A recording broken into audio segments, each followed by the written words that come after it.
नमस्कार, मैं हूं दिनेश कुमार। नेपाल इस समय एक बड़े राजनीतिक संकट से गुजर रहा है। युवा जेएनजी विरोध प्रदर्शनों ने कई राज्यों में हिंसा और अशांति फैलाई और प्रधानमंत्री केपी शर्मा ओली को इस्तीफा देना पड़ा। इन घटनाओं के बीच सुशीला कार्की, जो नेपाल सुप्रीम कोर्ट की पहली मुख्य न्यायाधीश रह चुकी हैं, अंतरिम प्रधानमंत्री बनने की लाइन में सबसे आगे हैं। नेपाल में प्रोटेस्ट होने की वजह सोशल मीडिया बैन पर मीडिया में सबसे ज्यादा बात की गई है।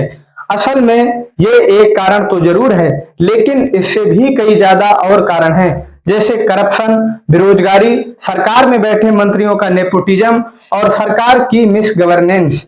यहाँ तक कि जन आक्रोश इतना भड़क गया कि नेपाल के वित्त मंत्री को लोगों ने जूते से दौड़ा दौड़ा कर पीटा।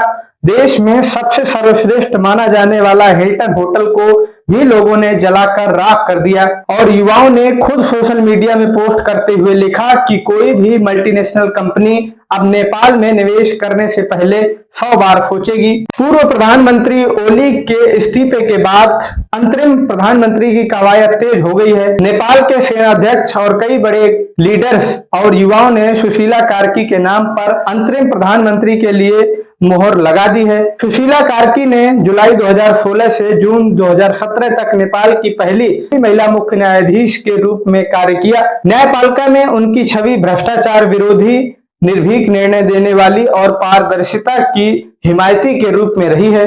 भारत से भी उनका संबंध गहरा है। उन्होंने बनारस हिंदू विश्वविद्यालय BHU से MA की पढ़ाई की है।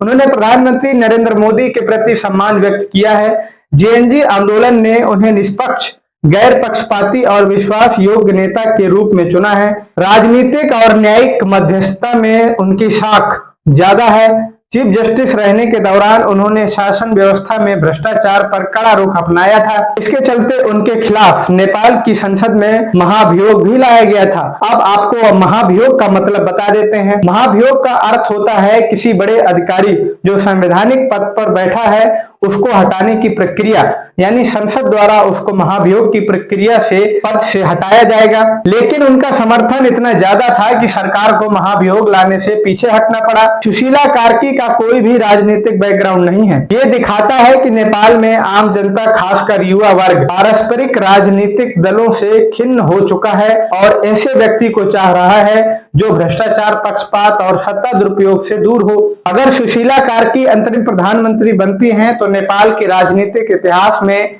एक नया अध्याय होगा। पहली महिला प्रधानमंत्री और न्यायपालिका से सीधे राजनीतिक नेतृत्व में आना ऐतिहासिक होगा। कई जेएनजी सुशीला कार्की के समर्थन में उतरे तो कई ने विरोध भी किया। इसी कारण मीडिया रिपोर्ट्स की माने तो जेएनजी आपस में ही लड़ भिड़ रहे हैं। पहले तो एक साथ होकर युवा नेताओं को मार रहे थे, लेकिन अब आपस में ही एक दूसरे को पीट रहे हैं। पूरी जानकारी आपको कैसी लगी फीडबैक दे सकते हैं और चैनल को भी सब्सक्राइब कर दीजिए। फेसबुक पर देख रहे हैं तो फॉलो कर लीजिए। नमस्कार।